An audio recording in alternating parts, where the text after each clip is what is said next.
disclaimer, the beginning of this shit is kind of rough, so yeah, it gets coherent later, I think. Oh, and also all the fucking money this video makes will go to, you know, a drug rehabilitation thing, or I don't know, something along those lines. I don't know an exact cause of or organization, but I'll fucking look into it and find a good one. Sorry if it gets darker. I'm filming this, it's like sunset. So,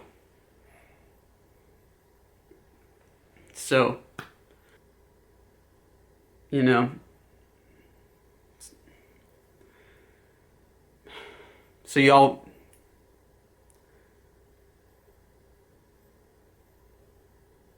okay. Y'all weren't supposed to see me, I guess. I was, you know, I wasn't supposed to make any videos. I was doing, oh, I'm off the grid, I'm making an album, oh.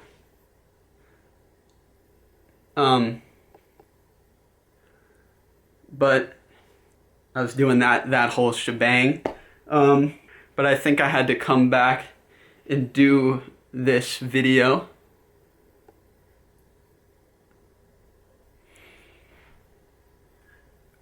Fuck, dude. Just say fucking words. Just say the fucking words. Oh my god. Fuck, dude. Okay. I had, you know, I think this is a good time.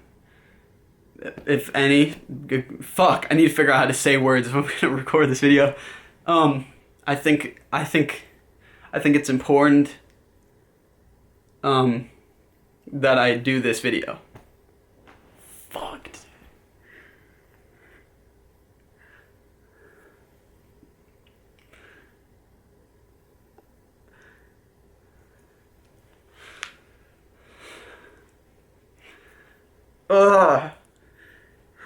God, it was so much easier doing this in my fucking head, dude. Shit.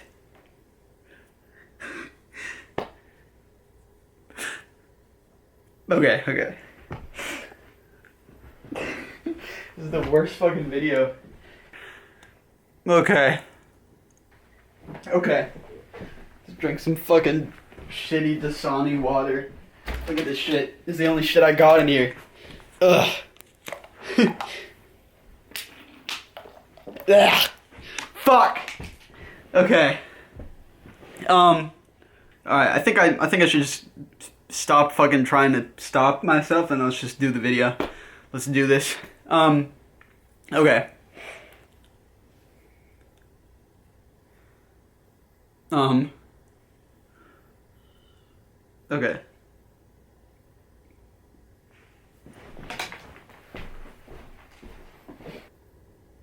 Fuck, I should have like written some shit down.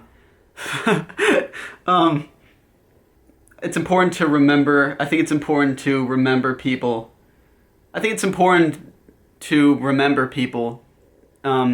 And publicly, you know? I don't know, I just wanted to do like a tribute thing, maybe like tell a couple stories. And, you know, give my appreciation out. Because appreciation is good. It's a good thing. When someone's gone, I think it's important to appreciate them. Fuck, this is so fucking cringe. Jesus. Okay, let's just fucking talk. Jesus. So as you probably know, Sad Frosty has passed away from an overdose. I don't know what it was that he overdosed on. I don't know. I just got the news like a few hours ago. I didn't want to go on social media and just see a bunch of fucking, I don't know. I just didn't want to do it or have people texting me, oh, I'm sorry, you know. You know, it's a good idea in my head. This is a good idea in my head. I was like, oh, you know, I'll film myself. I'll talk about Frosty. It'll be nice. People will enjoy it. I think it'd be good for me. But I just need to fucking be able to say shit. Jesus.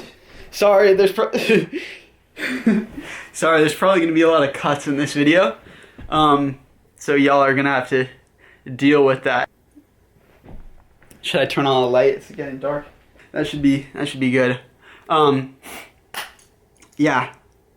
I probably have not evidently given myself enough time to process things, but I think it will be fun. It will be nice to go and tell some stories and, you know, remember Sad Frosty, because he was a pretty cool guy. This is going to be all over the place. I'll probably end up trimming it around. So the reason I think this is hitting me hard is, first of all, it's fresh, you know, just fucking happened. Or I mean, I think it happened last Friday or something, so it happened a while ago, but it's fresh that I found out about it. And yeah, I think the reason that, okay, I think the reason that this is hitting me hard right now, is because Frosty was really my first friend that I made in music at all. The first time I met him, was the first time I went to a fucking studio, like not recording in my room or anything, but like that was like my introduction to like that world, was Frosty, you know? Yeah, it was the day after Voice Memos dropped, which, you know, Frosty had featured on. So we talked sort of in the DMs like, oh, I fuck with you, yeah, I fuck with you, blah blah blah blah blah. And then we did the song Thank You Next, which is a certified classic. It's, in retrospect, it's kind of bad, but it was fun. It was a fun song, and you know, Frosty was just a fucking funny dude. And we talked on DMs and on FaceTime, and we you know, became friends. And then, yeah, literally the day after Voice Memos came out, I came to Los Angeles, and I was so nervous because this was, you know, the first time really I had done anything that was like music related. I was so nervous and excited. I was doing the Genius interview the next day, so I was just like a ball of excitement and like naivete. Fuck. I came with my friend Saint G, Luca, who some of y'all may remember. And, you know, we arrived there, got this text from Frosty. I was like, oh, you know, come to the studio, man, da-da-da-da-da. And I was like, oh shit, I was so nervous. I was a huge fan of Frosty, like, and his music. And I was like, oh fuck, do you have any beat or anything you could send me? And he sent me the beat, and I was just like, I wanted to impress him and like impress everybody in the studio so much. I was like to Luca, we can't leave yet. I gotta fucking write this verse. So when I like go and spit it, it'll like I'll be like so cool or whatever. And so we went there and met Frosty and Mike. That was the first time I met Mike, which is crazy because Frosty introduced me to Mike, and that's like, since then, that's like been my go-to fucking place I've been making music. Like every day I'll fucking see Mike and I'll be at the studio and working on shit. I can't understate how fucking, there's probably some crazy snowball effects when you really think about it, of, you know, Frosty and all of that. But so I remember we got to the studio, and Frosty, like, first thing he said, he was like, what's up, Brother Bear? And him and Brandon, his manager, were there, and they're just calling everybody Brother Bear. I just remember thinking that shit was the funniest shit ever. He just kept saying Brother Bear in this weirdly, like, folksy way. I don't know. I just thought that was literally the most hilarious shit. And we made the song. What was the first song we made? I don't remember. I think it was Volt. The first song we made was Volt. Like literally an hour into the session. And then we were like, all right, let's go fucking, you know, we're hungry or whatever. We went to 7-Eleven, and that is where Frosty, he was like, bro, you gotta fucking try the 7-Eleven wings. So I ate the 7-Eleven wings. They were not good, and I got like terribly sick and nauseous the next day when I was having my Genius interview, and I was like so nervous. I needed everything to go right, and from these fucking wings that Frosty was like, you gotta eat the 7-Eleven wings, I was like I had like food poisoning and shit from them. So yeah. Alright, but I just remember when we were at 7-Eleven, just the random people in the store, you know, fucking buying cigarettes or whatever. He was just calling them all Brother Bear. I just remember the dude behind the counter just started calling us Brother Bear back. It was just a real weird and like funny time. And I thought it was so funny, I just fucking stole that shit. When I went back to school, I was calling everybody Brother Bear. And it wasn't funny or quirky then, but that was just something that became part of my like vocabulary. Like it was in rotation for like 6 months. I was calling everybody Brother Bear. I thought it made me all quirky and fucking and it was just hilarious. And it probably wasn't. But yeah, that was the first time I met Frosty. I added Brother Bear to my resume. We recorded like 3 songs. Got food poisoning. And I don't know, we just got along very well. And then we became like real good friends. Frosty was like the first guy I went to the fucking studio with. Really my first friend in music. And you know what, he was a misleading first impression. You'll meet people and a lot of people are just super self-important, and like you have to, when you meet them, you kind of have to adjust how you act because you don't want them to judge you, or like there's just egos and you gotta fucking play with that and whatever. But Frosty didn't have any of that shit. He was just so like down to earth and funny and just like wanted to connect on like a personal level. He was like, oh, we should go to Six Flags or whatever. Let's not make music. Let's just go fucking hang out and go to Six Flags. He just like wanted to make friends with people, and he didn't feel like a competitive thing where he was like, oh, I'm gonna fucking have the better verse and I'm not gonna help you because we're like, we're artists or whatever. He just like wanted to be like, oh, let me introduce you to this guy. Let me do this. Like, He was the kind of guy that really, I got the sense, was rooting for anybody that he liked, He wanted them to win, And that's just fucking underrated in a person. That's why I say it was a misleading first impression. I was like, oh damn, if this is what it's like, then that's so cool.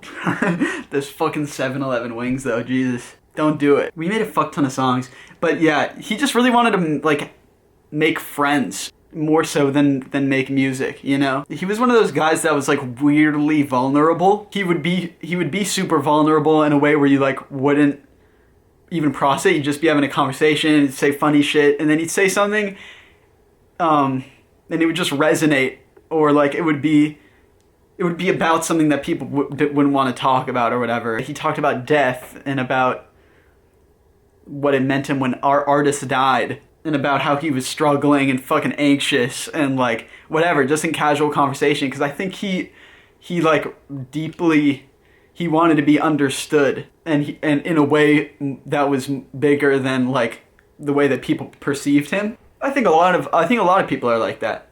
I feel like I'm like that, and I think that's a big reason that we got along really well.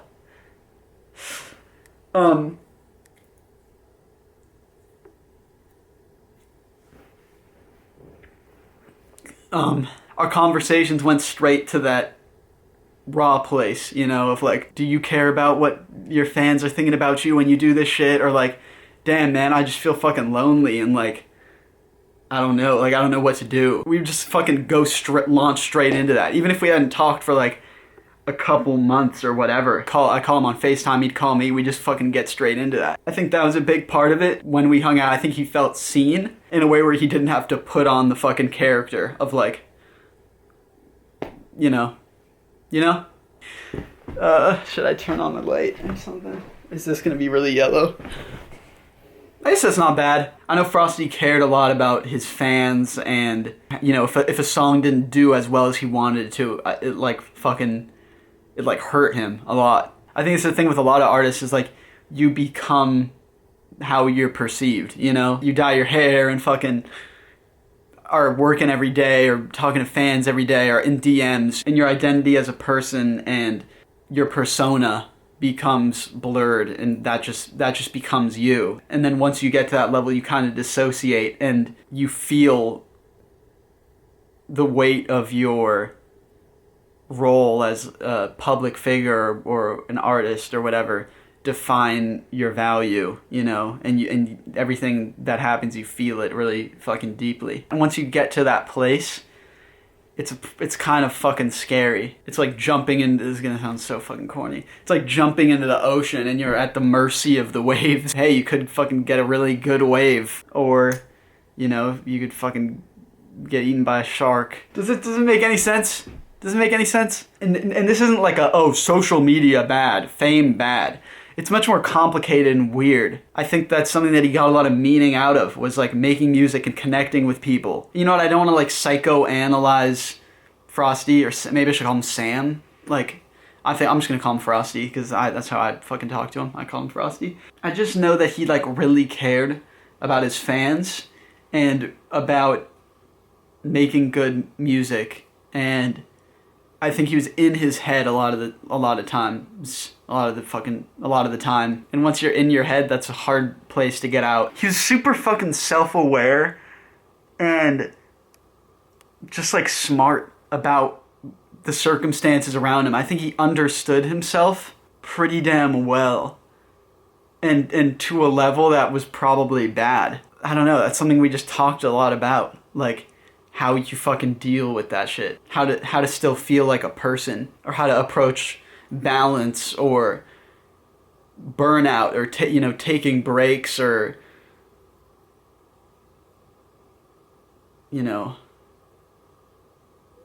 shit like that. God,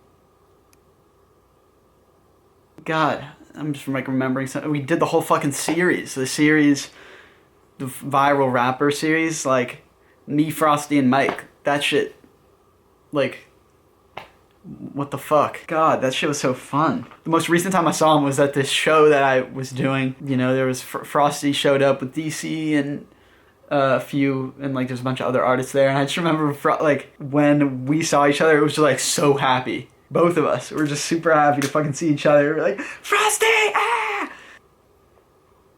Cause that scenario, there's all the artists, they're trying to fucking network with each other. Oh man, I listened to that song, oh that's so sick, man, fucking lock me in, man, like, it's just like, Frosty hated that shit. When we saw each other, it was just like, what's up? He was like, oh bro, I can't fucking wait to go to sleep, man, like, God, I just want to do my set and fucking go to sleep. And I was like, I feel you. And it was just a good time. It was like, when you see like your homie in some place that's kind of like not a great place to be, and when you see each other, it's just like, oh, okay, like, you kind of have someone else to look at, that at least like there's someone there. That's kind of how I felt, but I'm not sure how he felt, but he was a good dude, bro, and he's a fucking talented guy as well. He had so much shit that he just like never released because he was so self-critical. Not that, he's so much bigger and than just a fucking guy who puts out music, but like, y'all, that's how most people know him. He was a lot more talented, I think, than people give him credit for. He's a lot more talented than people give him credit for, a lot smarter and more thoughtful and like self-aware, and I feel like I think now the more I talk, that's a big reason why I felt compelled to make this, because it's like, if people are going to be remembering somebody, might as well throw in your 2 cents. You might have something new to offer, Fuck. I wish I started this shit saying that. That's really like what I wanted to say. But you know what? We got there. To Sam's family, to the, Brandon and Frosty, not Frosty, and DC and all y'all that like knew him better than me. I hope y'all are doing okay. I don't have any regrets from our friendship or anything. Every time we talked or saw each other, it was a good time. I don't know. To the viewers, I've kind of just been talking to myself, but to the people watching, I don't know what you should do. What should you do? Go fucking listen to his shit, or like go listen to his shit, watch some of his funny ass videos or whatever. Like I think that's, he would just want people to fucking, I'm saying fucking a lot. Sorry. I think he would want y'all to like show him love, because he wanted it. a lot of y'all are probably losing people in your lives too, like, or have lost someone or whatever, so you know what the fuck it is. Death is in the air. Like, this is not a promotion, okay, but the album that I've been working on, that's just what it's about, you know. So I've just been thinking about it a lot, and maybe I'm extra sensitive or something, but yeah. About the actual circumstances of like his passing, I don't know.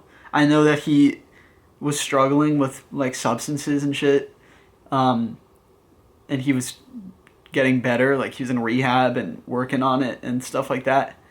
But it's just fuck. Like, once you get in a self-destructive cycle, it's really hard, you know? Frosty just meant so much. Not even every day. Like, I didn't talk to him every day or anything.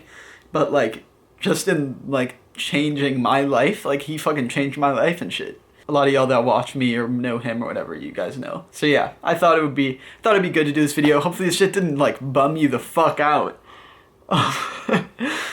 But to y'all that wanted to hear more about Frosty, hopefully this fucking gave you some new things about him. He was a fucking good dude. God. Now I'm going in circles, but yeah. Y'all better all fucking meme me. If you fucking meme me crying about this shit, I'm gonna be upset. I just remember when we fucking started hanging out, he was clean, bro. You know, he was like afraid of weed. But yeah, I guess that's a good thing to say. Yeah, he was like real, like, straight edge kind of guy. I think he jeweled or whatever. But yeah, just be fucking careful, you know? You don't want to get yourself in a cycle that you can't stop, you know? People already tell you that shit, so yeah. R.I.P. Frosty. Fuck. It's so weird to fucking say that. God. Bro, at the beginning of fucking recording this, I was just like, I couldn't even say 3 words. Jesus. But yeah, stay safe. R.I.P. R.I.P. to Frosty.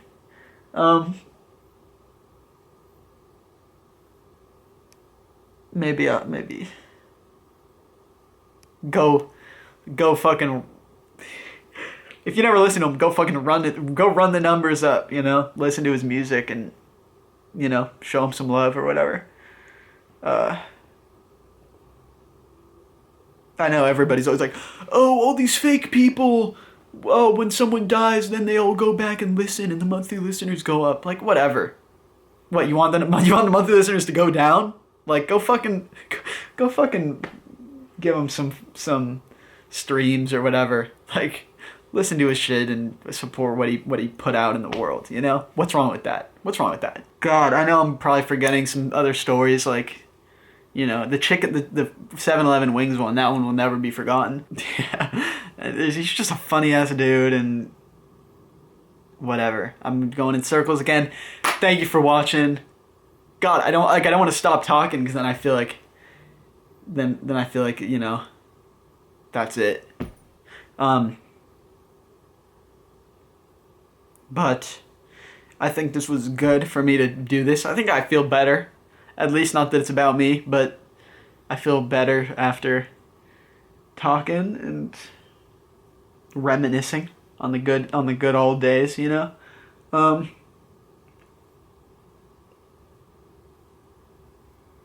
Yeah.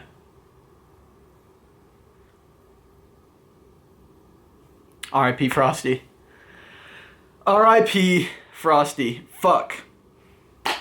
I'll see you guys, you know, whenever.